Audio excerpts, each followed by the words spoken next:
एक बार की बात है कि मीरपुर गांव में एक गरीब मगर मेहनती किसान अपनी पत्नी के साथ रहता था।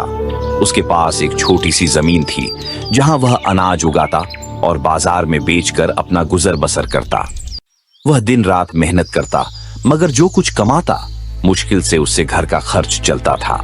एक दिन वह थका हारा काम से घर आया और पत्नी से कहने लगा, अगर मैं यह अनाज दूसरे शहर ले जाकर बेचूं तो शायद वहाँ इसकी अच्छी कीमत मिल सके।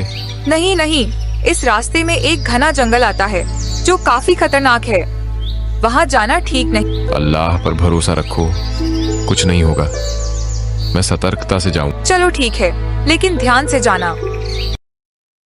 सुबह सूरज उगते ही किसान ने तैयारी की।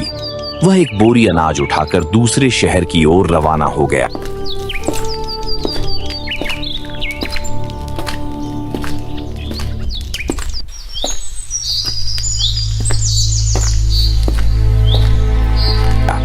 जब वह जंगल में दाखिल हुआ और कुछ दूर चला तो थकान से चूर हो गया।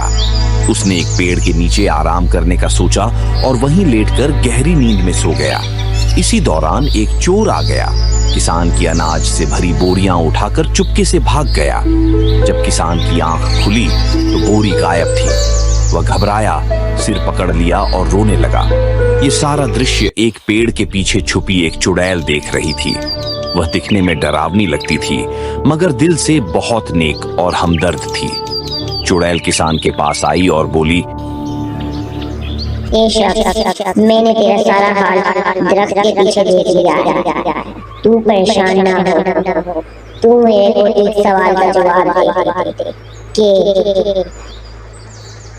इन 3 बोरियों में से तेरी बोरी कौन सी है?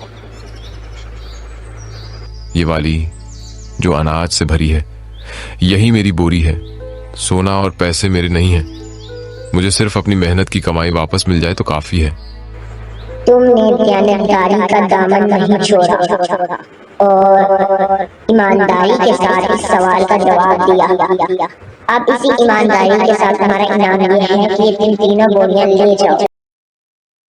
किसान शुक्रगुजार दिल से 3 बोरियां उठाकर खुशी खुशी घर वापस आया। किसान ने सोना और पैसे संभाल कर रखे। फिर उसने अनाज बेचा और वक्त के साथ गांव की एक बूढ़ी विधवा औरत से और जमीनें खरीद ली। ये सब उसकी सच्चाई, मेहनत और नीयत का फल था। अब वह सिर्फ खुद खुशहाल नहीं था बल्कि दूसरों की मदद भी करने लगा। इस तरह एक मामूली किसान ईमानदारी से सफलता की ऊंचाइयों तक पहुंच गया।